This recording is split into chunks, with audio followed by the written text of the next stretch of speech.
ഞാൻ പ്രഭാത് കക്കറിനാണ് ആ camera one of the biggest art film maker. So ഞാൻ വിളിച്ച ദിവസം എനിക്കൊരു ദിവസം ക്യാമറ ഫ്രീ ആയിട്ട് എടുത്ത് പോയി കൊള്ളാം. അപ്പോൾ ഞങ്ങൾ അവിടെ നിന്ന് ക്യാമറ ബോംബെയിൽ നിന്ന് കൊണ്ടുവന്നു. അന്ന് ഷൂട്ട് ചെയ്യുന്ന സമയത്ത് കംപ്ലീറ്റ് ക്ലൗഡി. പിന്നെ അത് മണികണ്ഠൻ്റെ ടാലൻ്റാണ്. എക്സ്പോഷറൊക്കെ അഡ്ജസ്റ്റ് ചെയ്ത് അത് അങ്ങനെ ഷൂട്ട് ചെയ്തൊരു അതായത് എൻ്റെ അഡ്വർടൈസിങ് മാത്രം എൻ്റെ ഒരു അഡ്വർടൈസിങ്ങിന് കിട്ടിയ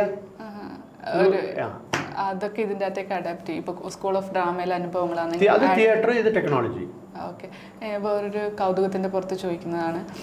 നത്തോലി ഒരു ചെറിയ മീനല്ല എന്ന് പറയുന്ന സിനിമയിൽ ഈ ഫഹദ് ഫാസിൽ എഴുതാനായിട്ട് വെമ്പി നിൽക്കുമ്പോൾ ഒരു പേന കിട്ടാഞ്ഞിട്ട് ഓടുന്നൊരു സീനുണ്ട്. VKP എന്ന് പറയുന്ന ഒരു മേക്കർക്ക് അത് എത്രത്തോളം റിലേറ്റ് ചെയ്യാൻ പറ്റുന്നതാണ്? എനിക്ക് ഒരുപാട് റിലേറ്റ് ചെയ്യാൻ പറ്റും. അത് കാരണം നത്തോലി is A film which is like A Avantgarde kind of A film. It's very related to theatre. അതായത് വെസ്റ്റേൺ സ്റ്റൈലാണ്, അതായത് എലിനേഷനാണ്. ഇടയ്ക്കിടയ്ക്ക് നമ്മൾ ഇത് സിനിമ കണ്ടുകൊണ്ടിരിക്കുകയെന്ന് തോന്നിപ്പിക്കും നമ്മളെ. ഇടയ്ക്കിടയ്ക്ക് നമ്മൾ ഓരോ പോയിന്റിൽ സിനിമ കാണുകയാണ് എന്നുള്ളൊരു തോന്നിപ്പിക്കും.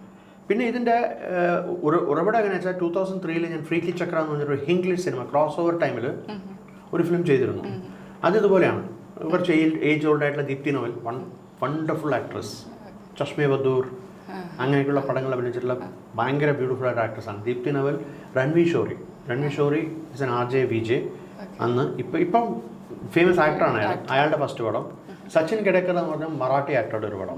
അപ്പോൾ ഇവർ മൂന്നാളാണ്. അത് ഇതുപോലെയാണ്. അതായത് writer creating a character and leaving it to a space and character going out of the hand of a writer. എഴുത്തുകാരിൽ നിന്നും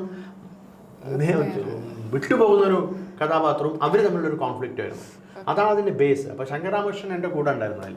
അപ്പോൾ അത് വെച്ച് ഞാൻ മലയാളം ചെയ്യാൻ വന്നപ്പോൾ എന്നാൽ ഇതിങ്ങനെ അതിനൊന്ന് വേറെ തരത്തിൽ അഡാപ്റ്റ് ചെയ്യാന്ന് പറഞ്ഞിട്ടാണ് നിങ്ങൾ ഇങ്ങനൊരു സാധനം അഡാപ്റ്റ് ചെയ്തത്. മനസ്സിലായില്ലേ? അപ്പോൾ അതിൽ എന്ന് പറയുന്നത് ഒരു എഴുത്തുകാരനും ഒരു കഥാപാത്രവും ആ കഥാപാത്രമായിട്ടുള്ള കോൺഫ്ലിക്റ്റും ആണ് സിനിമ. പിന്നെ അയാൾ എഴുതാൻ പറയുമ്പോൾ പേരിലെ മഷി തീരുമ്പോൾ അവിടെ ആക്ടേഴ്സ് മഷി തീരുന്ന പോലെ അവിടെ സ്റ്റക്കാവും.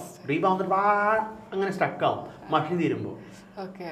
ഒരു ക്രിയേറ്റീവ് ബ്രെയിൻ്റെ ഫ്ലോ ആണല്ലോ. ഇപ്പൊ കമ്പ്യൂട്ടറിൽ അപ്പൊ നമുക്ക് എഴുതുമ്പോൾ ഇങ്ങനെ ഫ്ലോ ചെയ്ത് അവിടെ ഫ്ലോ നിന്നിപ്പോ അയാൾക്ക് ഭ്രാന്തായി. എഴുതാൻ പറ്റുന്നില്ല. അയാൾ ക്യാരക്ടേഴ്സിനെ അവിടെ വിട്ട് ഇറങ്ങി ഓടുകയാണ്, പേനയ്ക്ക് വേണ്ടി ഓടുകയാണ്. ഓടിയിട്ടാണ് ആ ഒരു എഴുത്തുകാരൻ ആ ഒരു ത്വര വരുമ്പോൾ റൈറ്റേഴ്സ് ബ്ലോക്ക് എന്ന് പറയില്ലേ, അതാണ്. പിന്നെ അയാൾ ഇരുന്ന് എഴുതുന്ന എവിടെയാ? അയാൾ ഇരിക്കുന്ന ഇരിപ്പിടം എന്താ? European closet. കാരണം നമ്മൾ ഈ ഷിറ്റിംഗ് ടൈമിലാണ് ഏറ്റവും നല്ല ക്രിയേറ്റിവിറ്റി വരുന്നത്. അപ്പം അതിന് വേണ്ടിയിട്ടാണ് നമ്മൾ എന്താ പറയുക, പോട്ടിയിൽ നിന്നിട്ടാണ് അവർ എഴുതുന്നത്. അപ്പം അങ്ങനെ ഒരു വളരെ ബാക്കിയായിട്ടുള്ളൊരു സിനിമ. അത് എനിക്ക് ഏറ്റവും കൂടുതൽ ഇഷ്ടമുള്ളൊരു സിനിമയാണ്. കാരണം ഏറ്റവും വളരെ ചലഞ്ചിങ് ആയിട്ടുള്ളൊരു സിനിമയായിരുന്നു എനിക്ക്. അതിൽ തന്നെ TV-യിൽ ഇൻ്റർവ്യൂന്ന് ക്യാരക്ടേഴ്സ് അറിഞ്ഞു വരും. ബാലേട്ടനും TP രാജുവൊക്കെ ഭയങ്കര സീരിയസ് ആയിട്ട് ആർട്ടിസ്റ്റിക് ഡിസ്കഷൻസ് അവിടെ നടക്കും. കഥാപാത്രം ഇതൊക്കെ തിയേറ്ററാണ് കേട്ടോ, ഡിസ്കഷൻ നടക്കും. അതുപോലെ തന്നെ ഫഹദിന്റെ 2 ക്യാരക്ടർ എക്സ്ട്രീം, അവന്റെ പെർഫോമൻസ് ഇപ്പൊ കൂടെ ശ്രദ്ധിച്ചാൽ അത് മനസ്സിലാവാം. പ്രേമനും നരേന്ദ്രൻ സ്റ്റൈലിഷ്, പ്രേമനും നാടൻ.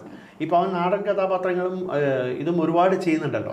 സോ ഇറ്റ് ഇസ് ലൈക്ക് അവന്റെ 2 അത് ഫഹദ് ആയതുകൊണ്ട് മാത്രം നടന്ന സിനിമയാണ്. കാരണം വേറെ ആർക്കും പടം മനസ്സിലാക്കില്ല. എങ്ങനെ താരം ചോദിച്ചത് എങ്ങനെയാണ് പടം ചെയ്യാൻ തോന്നിയത്, എങ്ങനെയാണ് ആക്ടേഴ്സിനെ എക്സ്പ്ലെയിൻ ചെയ്തത്, how you conceived the film എന്ന് പറയുന്നതാണ് അതിന്റെ നത്തോലി ഒരു ചെറിയ മീനല്ല എന്ന് പറയുന്നത്. അതൊരു എക്സ്പെരിമെന്റ് ആണ്. ഭയങ്കരമായിട്ടുള്ള ഒരു എക്സ്പെരിമെന്റ് ആയിരുന്നു. അതായത് ആൾക്കാർക്ക് ഒന്നും മനസ്സിലായിട്ടുണ്ടാവില്ല, പക്ഷെ അത് കുഴപ്പമില്ല. അപ്പൊ ആൾക്കാർ രണ്ട് ചോദിക്കും, അല്ല എനിക്ക് മനസ്സിലായിട്ടില്ല, നിങ്ങൾക്ക് മനസ്സിലായില്ല ചോദിക്കും ഞാൻ.